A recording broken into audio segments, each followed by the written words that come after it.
I've got all the misting line run to these back rows now. This is the next day.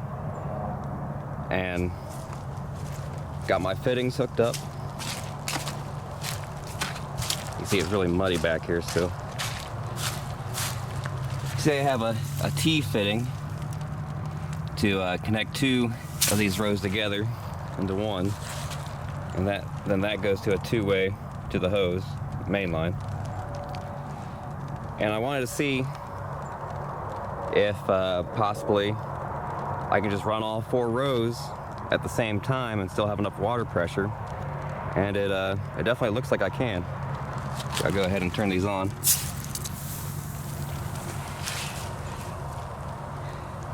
It takes about a minute for it to build up enough pressure for the mist to really come out.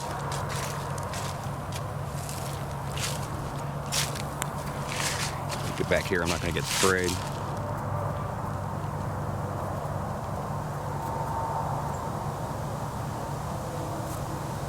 I can hear it picking up.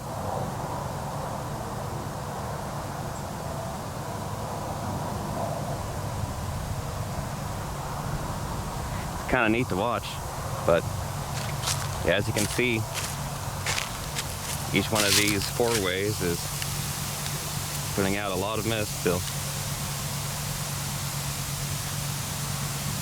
And I went ahead and alternated the pattern of the 4 ways. The ones on the ends are like in a cross pattern, and then they alternate between that and a plus pattern. Hopefully that'll give more coverage. And of course now, the wind is blowing all the mist away a good bit. But that's why I got to put the shade cloth back up on it to catch the mist, and I'm going to want to keep the shade cloth on it anyhow.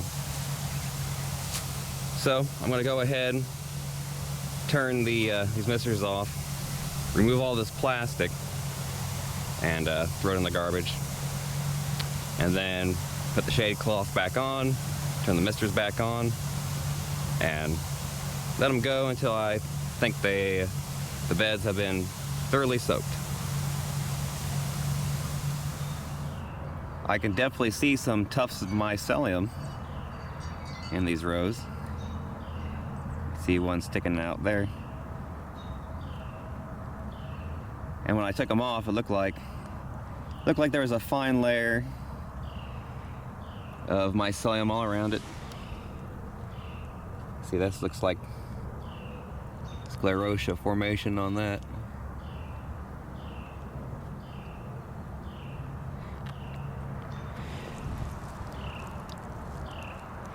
And this is mostly Americana over here. There's another tuft of mycelium coming up. So it's definitely in there. A lot of what looks like mycelium on top might be just the beads of water reflecting off of the moss, because there's a good bit of moss on here too. But when I took the plastic off, it did look like there was a fine layer of mycelium on it. And I've had the cover off for about an hour now, so it might have dried out a little bit. But I'm gonna cover everything with shade cloth and turn these misters back on and make sure it's nice and soaked. And then move on to the garden area. So after getting all this set up and testing to see how well the mist covered the surface of the row, I wasn't really satisfied, because having the irrigation line run across the top of the hoops and then have the misters dangle from that, still some of the mist was going through the shade cloth, and even the mist that was hitting the shade cloth really wasn't dripping too well in an even kind of formation. It was kind of just, spot wet here and there. And two, it definitely wasn't working very well for these 2 rows that have the higher PVC hoops. So you can see actually I went ahead and widened the row, pulling out the stakes and bending the PVC down. I actually even kind of forced it a little bit this way, angled it down to get it a little bit lower, but still it's not to my liking because the misters are still catching the angle of the shade cloth. So I had to do something different, and haven't done to this part yet, but let's go check out the other garden area and I'll show you what I'm talking about. You can see the PVC hoops in this garden area are pretty high, higher than the ones in the other area.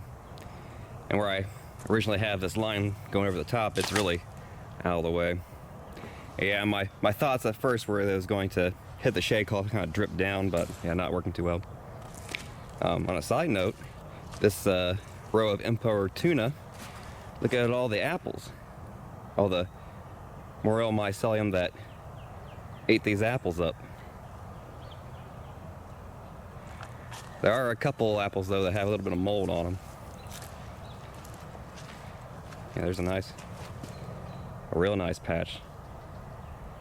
So that's really good. That's really good news. And if you remember, I put the apples right on the spots where I saw the mycelium creeping up. And actually you kind of can see just a white row down at where the apples are. But then again, I can see some spots that might not be morel mycelium. Although it's like, morel mycelium has so many different looks to it. Brown, gray. When it starts going to a sclerotial form, it starts getting more white or a kind of a tan color to it. So there's another really nice bunch of morel on that apple. So the apple's kind of like rotted down a little bit. It makes me wonder how much of the rotting down is from the morel eating it, or just like yeast and other microorganisms taking advantage of it. So that's cool. That gives me a lot of hope that this import tuna is going to turn out really well. And of course next year I'll plan ahead and get me a lot of old apples from an orchard that I know there's a one nearby that I drive by and always see leftover apples on the ground, so I'm sure they'd be willing to have somebody come out there, at least get them free or cheap. But anyhow, you can see on this row I've taken some bricks and spaced the line up off the ground, so now it's underneath the hoops. And I've also flipped the irrigation line upside down, so the cross foggers are facing up now. And I still have them in an alternating pattern of plus and cross going down the row. And fortunately I have plenty of bricks, but of course you could use logs or maybe really wide stakes or whatever is at your disposal.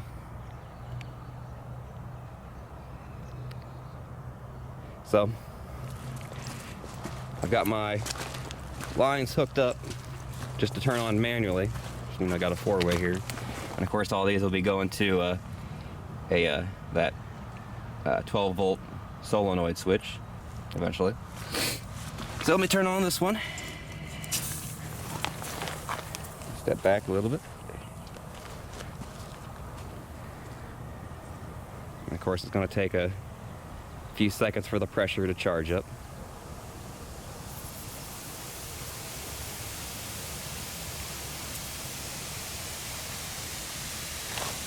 And I say that's a lot better coverage. I don't know how well you can tell on video.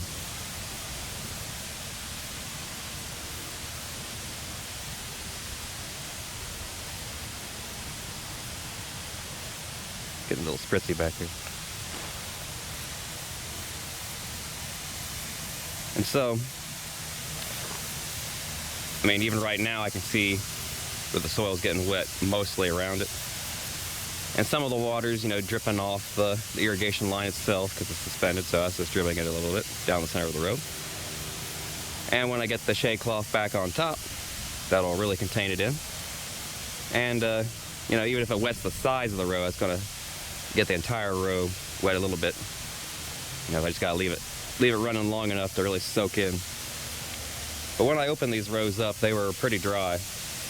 I haven't added any water to this import tuna row yet. You can see the surface is still a bit dry. So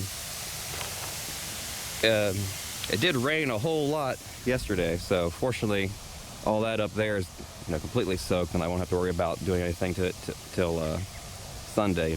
2 days of rest in between soaking. And these ones are probably dry just because they're more of a raised row, and when it rains it really just goes down the footpath, while up there it kind of just soaks into everything at the top and sides. But yeah, I'm going to turn this off, put the shade cloth back on it, and probably let it run for at least a half an hour. I'll come out and check and grab a handful of it and of the top of the soil and squeeze it. If it's fully saturated and soaking, you want it soaking wet, I'll know it's good to go. All right, I've let this row back here be misted for a little bit over an hour, probably about an hour, 10 minutes. I got this other row now going, and it looks like it did a great job. See if I can back a little bit.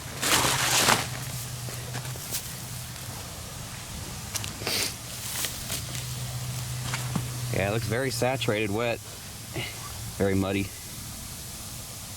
Yeah, very, very wet and muddy. And it looks like it's covered the entire way. It actually, when it was done, I could see some water spilling off the sides a little bit too, so the entire row is definitely fully saturated. So that's great. So looks like it'll take about an hour to do that. And I'm gonna go ahead and only use, only mist one row at a time. Same way with up here, or the back there. I'm only going to mist 2 of those rows at a time. When I did all 4 rows, it really wasn't just enough coverage.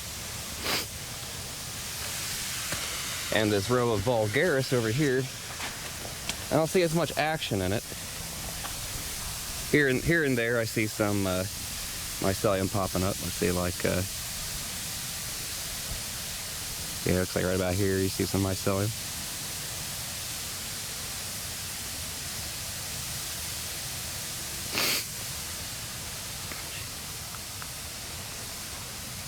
There's a little Peziza mushroom, little ascocarp, that usually when they're out, the morels are out. Kind of a, might as well say a cousin to the morel. Having a very waxy texture to them. Got some foreign mushrooms in here. Probably got on whatever sawdust that maybe some mold took over. I saw some others.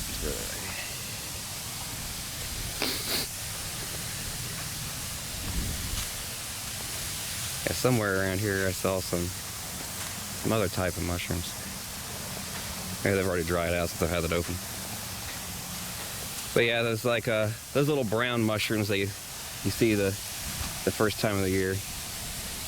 They were popping up. But it's all right if you get a few foreign mushrooms in there and you just pick them and throw them out. It's usually considered pretty common to get some foreign mushrooms in there if you spawn outside into just like pasteurized straw or some other medium like that. But hopefully that'll still turn out all right. It's a bit dry on top too. Probably why there isn't as much mycelium poking through. Because mostly I see it in like the crevices in the dirt.